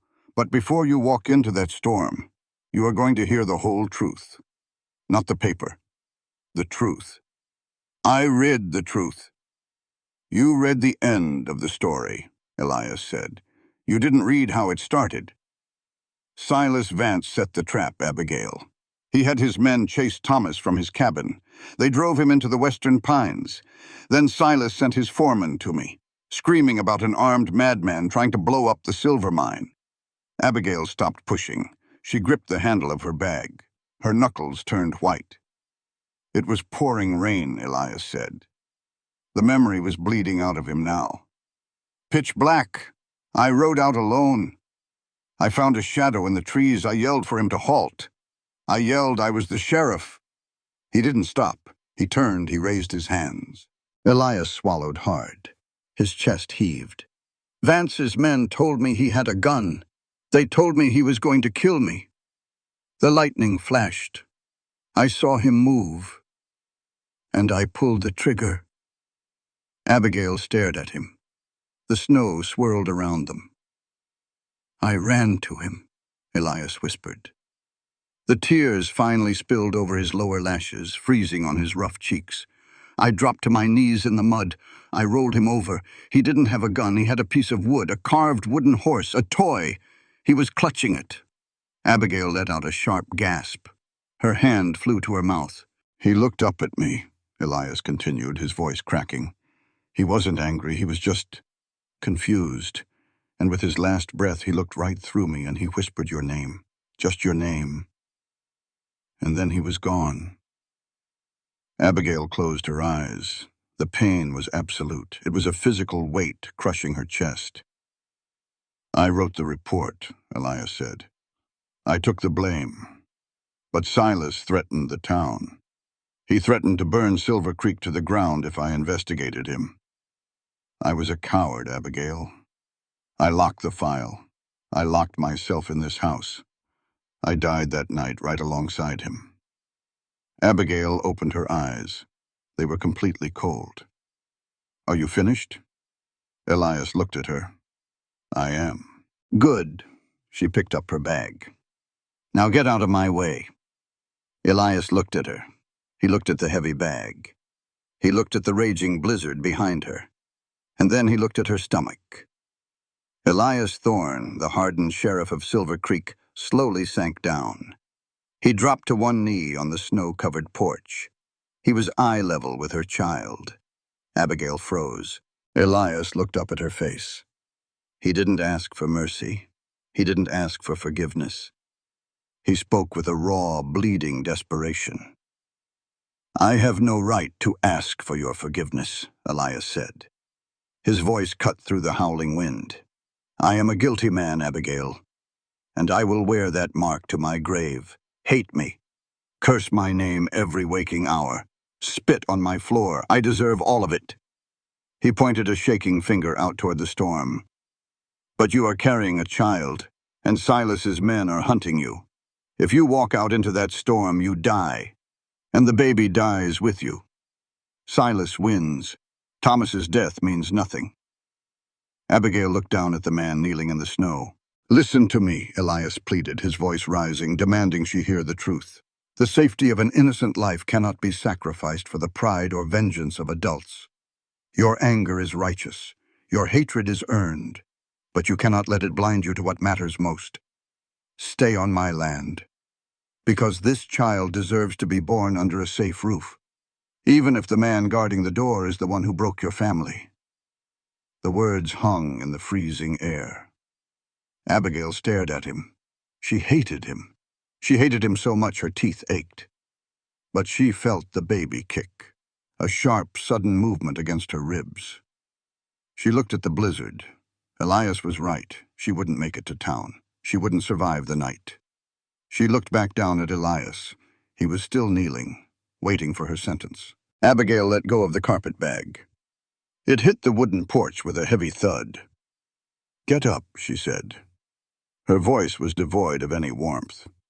It was a tactical command. Elias slowly stood up. He brushed the snow from his knee. I am not staying for you, Abigail said. She looked him dead in the eye. I am staying for my child, and I am staying to see Silas Vance hang. We have a truce, Elias, nothing more. You are a gun to me now. You are the weapon I am going to use to finish this. Do you understand? I understand, Elias said quietly. Pick up my bag, she ordered. She turned her back on him. And then tell me how we are going to find the proof Thomas died for. She walked back into the house. Elias stood on the porch for a long moment. He picked up the bag. It was heavy, but it was nothing compared to the weight he had just agreed to carry. The storm broke 2 days later. The Colorado sun came out, blinding and warm. It began to melt the heavy snow, turning the prairie into a sea of freezing mud. Abigail sat at the large oak table in the iron rows. Maps and property deeds were spread out in front of her. Elias stood on the other side of the table. Jem Washington stood by the window, keeping watch. The truce between Abigail and Elias was cold. It was strictly business. They spoke in short, clipped sentences. No pleasantries, no wasted breath. Silas Vance isn't a fool, Abigail said, tapping a pencil against a surveyor's map. If he forged the land deeds, he wouldn't leave the real ones lying around his office. He would destroy them. Unless he didn't have them, Elias said. He leaned over the map. He kept his distance from her. Thomas was a meticulous man. He knew Vance was trying to steal the land. He must have gathered the proof, the original deeds, Vance's forged signatures. He must have hidden it. Where? Jem asked, turning from the window. We searched his cabin before it burned. Nothing. Abigail looked at the map. She traced the line that separated Plot 42 from the Iron Rose Ranch. It was a straight line drawn in black ink. Thomas wrote me a letter, Abigail said quietly, a week before he died. He said he was going to plant a marker, a permanent marker. He said he was going to bury the roots of our future where the land couldn't be disputed. Elias frowned. He looked at the map. Then he looked at Abigail. The boundary line. Not just anywhere on the line, Abigail said. She pointed to a specific spot on the map. There is an old lightning-struck oak tree right on the edge of the property. He mentioned it in his letters. He said it was the ugliest tree in the territory, but it stood its ground. He liked that. Elias stood up straight. Get your coats. We're going digging. The mud was thick. It sucked at the horses' hooves as they rode out to the boundary line. The lightning-struck oak tree was exactly where Abigail said it would be. It was a massive, dead thing. Blackened wood reaching up to the sky like a skeletal hand. Elias and Jem dismounted. They grabbed shovels from the saddlebags. Abigail stayed on her mare. She watched them walk to the base of the dead tree. Where? Jem asked, leaning on his shovel. Elias looked at the ground. The snow was melting fast. Right between the two largest roots, facing east, toward the sunrise. They started digging. The ground was half frozen. Every thrust of the shovel sent a jarring shock up Elias's arms. He ignored it. He dug with a manic intensity. He was digging for his own salvation just as much as Abigail's. 10 minutes later, the metal blade of Elias's shovel hit something hard. A dull, metallic clank. "Hold up," Elias said, dropping to his knees in the mud. He dug with his bare hands. He cleared away the freezing dirt. He gripped a heavy iron handle and pulled. With a wet sucking sound, a small black iron lockbox came free from the earth. Elias stood up. He walked over to Abigail's horse. He held the box up to her. Abigail reached down. Her hands were shaking. She took the box. It was heavy. It was locked with a small brass padlock. She reached into her coat pocket. She pulled out a small key on a silver chain. It was the key they had sent back with Thomas's personal effects. She slid the key into the lock. It turned with a sharp click. She opened the lid. Inside, wrapped in oiled cloth to keep out the damp, was a thick stack of papers. Abigail pulled them out. She flipped through them. Her eyes scanned the ink. The original deeds, signed affidavits from 3 other homesteaders who had been forced off their land, and a ledger written in Silas Vance's own handwriting, detailing bribes paid to the town council and the previous land clerk. "It's all here," Abigail whispered. Her voice broke. "The proof. It's all here." Elias let out a breath he felt like he'd been holding for 4 years. "We need to get that to the federal marshal in Denver. Silas is finished." "Wait," Abigail said. At the bottom of the box was one more thing, a sealed envelope. Her name was written on the front. "To Abigail, and the child I will never meet." Abigail stared at the handwriting. It was Thomas's, slanted, hurried. She touched the paper. A single tear escaped her eye and splashed onto the envelope. She didn't open it. Not yet. She tucked it carefully inside her heavy coat, pressing it against her heart. "Well, ain't this a touching family reunion? Ain't this a—" The voice slithered through the cold air. Elias spun around. He dropped his hand to his Colt. Jem immediately racked the lever of his Winchester rifle. Silas Vance was sitting on a massive chestnut stallion 20 yards away. He wasn't alone. 6 men flanked him. Hard men, rifles drawn and resting across their saddles. They had followed them from town. Silas looked down at the iron box in Abigail's hands. His polite businessman's smile was completely gone. He looked like a cornered snake. "Hand over the box, Sheriff," Silas commanded, "and maybe I let the 3 of you ride out of this territory breathing." Elias stepped in front of Abigail's horse. He spread his feet. He didn't draw his gun. He rested his hand casually on the grip. He looked at the 6 rifles pointed at his chest. "It's over, Silas," Elias said. His voice was terrifyingly calm. It echoed across the empty prairie. "We have the ledgers. We have the forged deeds. If you shoot a lawman today, the federal army will hunt you to the ends of the earth. You know that." Silas spat into the mud.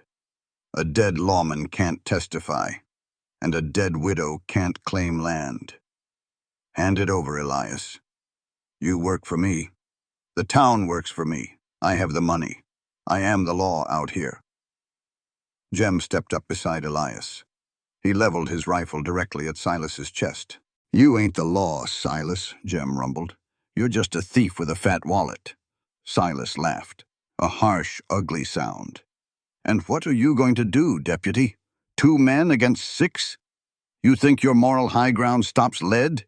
Money makes the rules. Money buys the dirt. You poor fools are dying for nothing." Silas raised his hand, signaling his men to cock their rifles. A chorus of metallic clicks filled the air. Elias didn't blink. He drew his Colt. He didn't point it at the gunman. He pointed it dead center at Silas Vance's face. Elias spoke loudly. He didn't just speak to Silas. He spoke to the hired men. He spoke to Abigail. He spoke to the prairie itself. "Your money might buy paper, Silas," Elias roared, his voice ringing with absolute, unshakable authority. "But it cannot buy human dignity." The gunman hesitated. The sheer force of Elias's voice made them pause. The law wasn't forged to act as a club for the wealthy to batter the weak, Elias continued, stepping one pace closer to the rifles.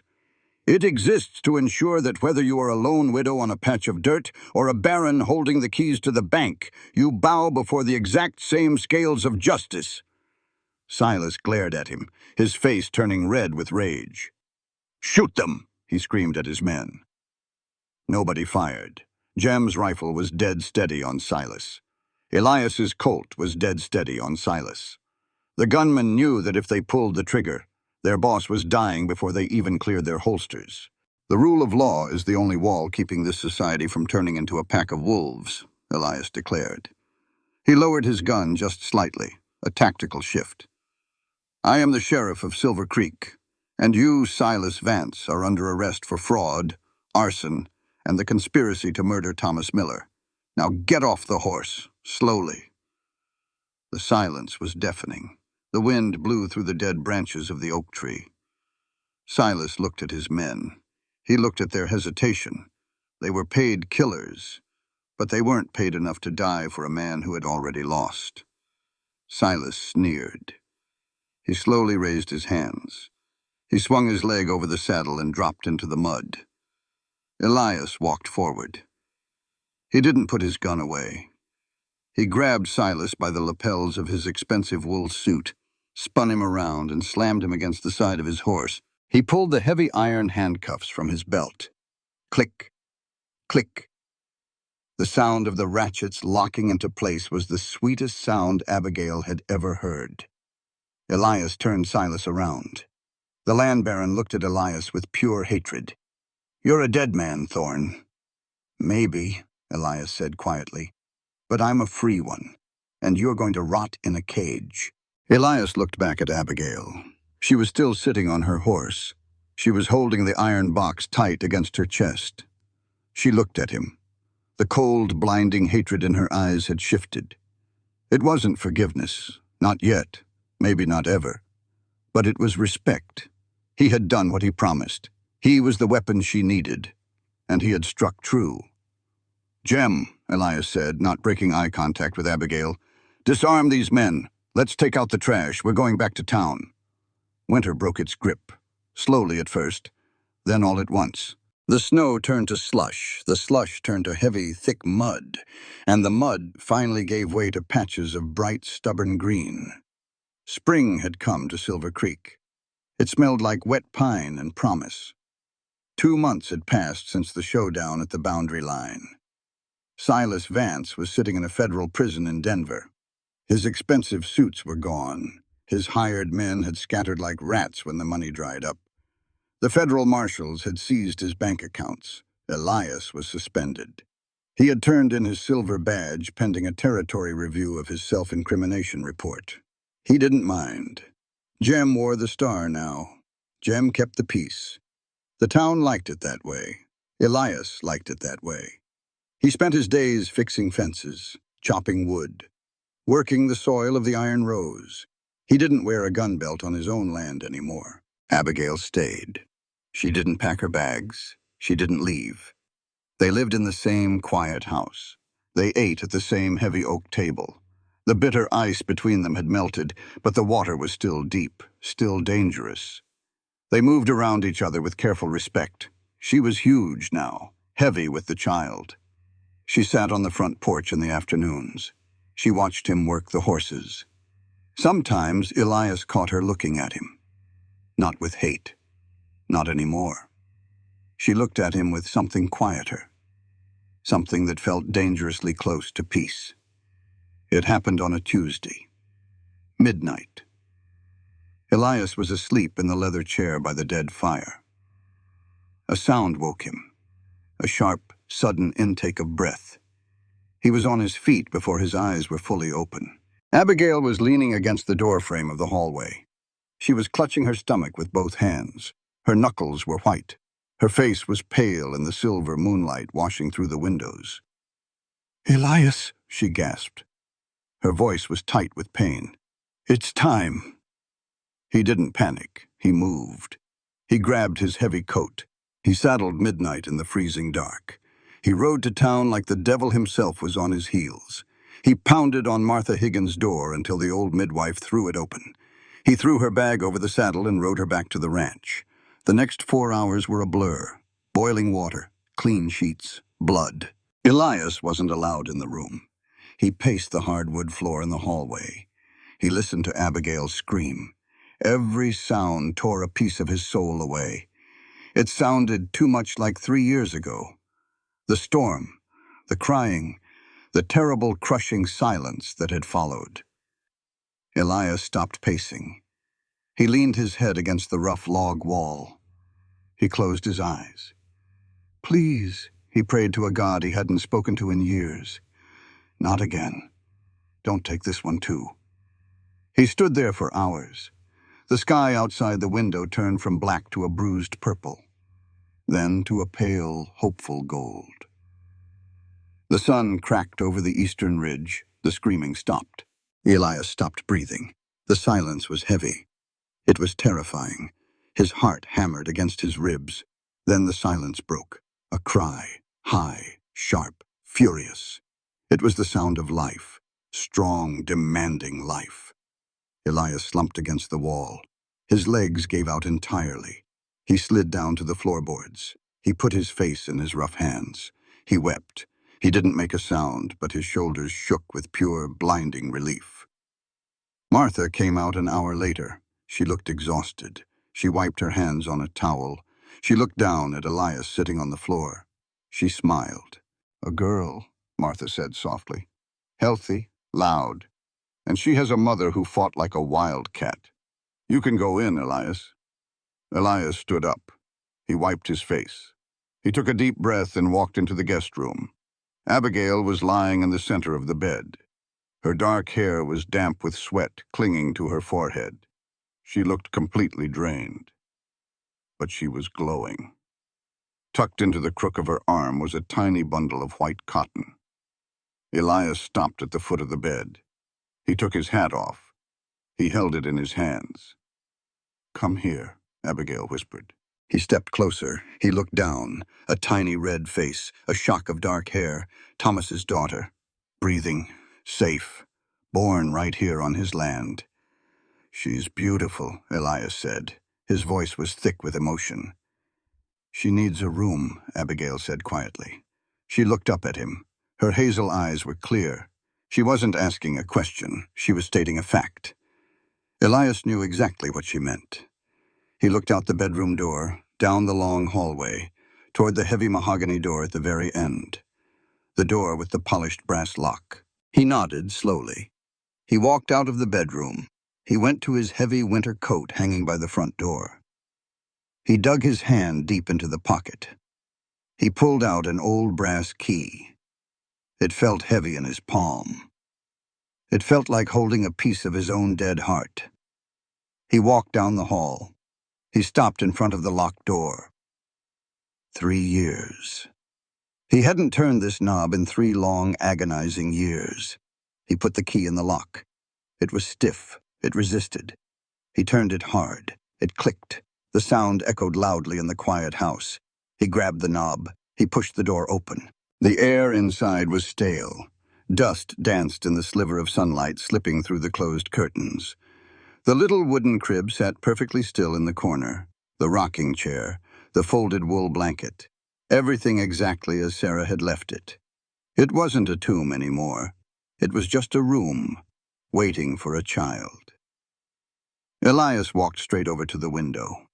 He pulled the heavy curtains back.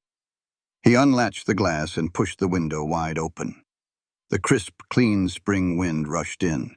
It smelled of wet earth and melting snow. It swept out the dust. It swept out the ghosts. 2 days later, Abigail was sitting in the heavy leather chair by the hearth. A small fire crackled in the grate. The baby was sleeping soundly against her chest, wrapped in the wool blanket from the nursery. Elias came into the room. He held a leather folio in his hands. He set it down gently on the small table next to her chair.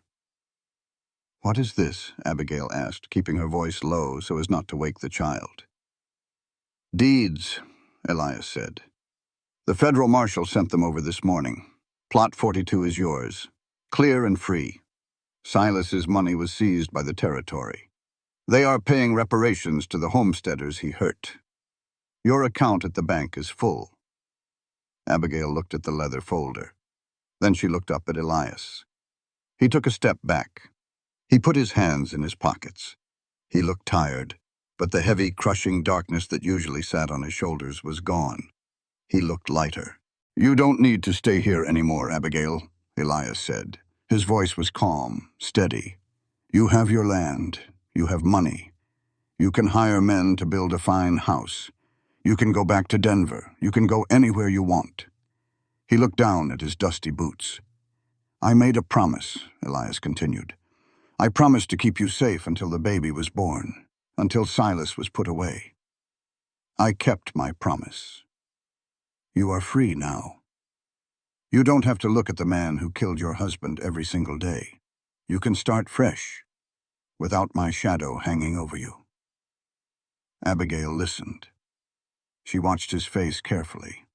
He was giving her everything, and he was asking for absolutely nothing in return. She looked down at the sleeping baby. Thomas's daughter. She thought about the bullet in the dark woods. She thought about the fire in the night. She thought about the man who had kneeled in the freezing snow and begged her to live. Abigail shifted the baby to one arm. She reached out with her free hand. "Elias," she said softly, "come here." He hesitated. He looked unsure. Then he stepped closer. She reached up. She took his large, calloused, scarred hand in hers. Her grip was surprisingly strong. "Sit down," she said. He sat on the raised stone edge of the hearth. He looked at her. He didn't pull his hand away. "I read Thomas's letter," Abigail said. Her voice was clear. It filled the quiet room. "The one we dug up in the box. He wrote it the week he died. He said he knew Silas was coming for him. He said he was scared." Elias flinched. The guilt spiked in his chest. "But he also said," Abigail continued, her grip tightening on his hand, refusing to let him pull away, "that if anything happened to him, he wanted his child raised out here, not in the city. He wanted his child raised by people who knew the value of hard work, people who knew how to stand their ground. He said he wanted his child to know that the world is harsh, but there are still good men in it." Elias shook his head. "I'm not a good man, Abigail. You know what I did." "I know exactly what you did," Abigail said fiercely, "and I know exactly what you did after." She looked him dead in the eye. The hazel met the blue. "Listen to me, Elias Thorne," Abigail said. Her words were deliberate, spoken with absolute, unwavering conviction. "Healing isn't about erasing the past. It isn't about forgetting what was lost or pretending the blood isn't in the dirt. It's about learning to build a new home on the very ruins of our pain." Elias felt his throat tighten. The tears threatened to come back. "The greatest human compassion," Abigail declared, her voice ringing with truth, "isn't found in a man who never makes a mistake. It isn't found in a man with perfectly clean hands. It is found in a man who makes a terrible, breaking mistake and then spends the rest of his life sheltering others to make it right." She squeezed his hand. "You took a life in the dark," she said, "but you saved two in the fire. This child was born from a tragedy, but she will be raised in grace. She will be raised by a man who knows the terrible cost of a bullet, a man who knows the value of a locked room finally being opened." Elias couldn't speak. He just stared at her. The heavy, suffocating iron band around his chest finally completely snapped. He could breathe, truly breathe. "You are offering me freedom," Abigail said. A small, genuine smile touched her lips. "I am choosing to use it. I don't want to go back to Denver. I don't want to build an empty house on Plot 42 all alone." She looked at the blazing fire. Then she looked back at Elias. "We aren't going anywhere," Abigail said quietly. "We are staying." Elias looked at the woman. He looked at the baby sleeping soundly. He looked at his own hand, held tightly and safely in hers. The ghosts in the Iron Rose Ranch were finally gone. Outside the window, the sun beat down on the mud. The green shoots pushed upward through the dark dirt. Spring had finally come. The narrative presented here is fictional and created for artistic expression. Names, characters, and incidents are either invented or used in a fictitious manner. Any resemblance to actual persons or events is unintended and should not be considered factual or deliberate. As the dust settles over Silver Creek, this story leaves us with more than the echo of gunfire, burning cabins, and buried secrets. It reminds us that the hardest battles in life are not always fought with a rifle in hand, but inside the human heart. Sheriff Elias Thorne was a man crushed by guilt, grief, and silence. Abigail Miller was a woman carrying both sorrow and new life, forced to stand alone in a world that tried to dismiss her, threaten her, and take from her what little she had left. Yet through their pain, we see a powerful truth. Real courage is not the absence of fear, but the decision to keep walking forward when fear, loss, and betrayal are pressing down on your soul. This tale teaches us that truth may wound, but silence can destroy. Elias thought hiding the past would protect Abigail, but in reality, every secret became another chain around his heart, and another injustice against her husband's memory. The story reminds us that every person deserves the dignity of truth, especially when they have suffered a loss. Without truth, grief has no place to rest, justice has no ground to stand on, and forgiveness can never truly begin. Abigail's journey also shows the sacred strength of a mother's love. She was not weak because she was a widow. She was not helpless because she carried a child.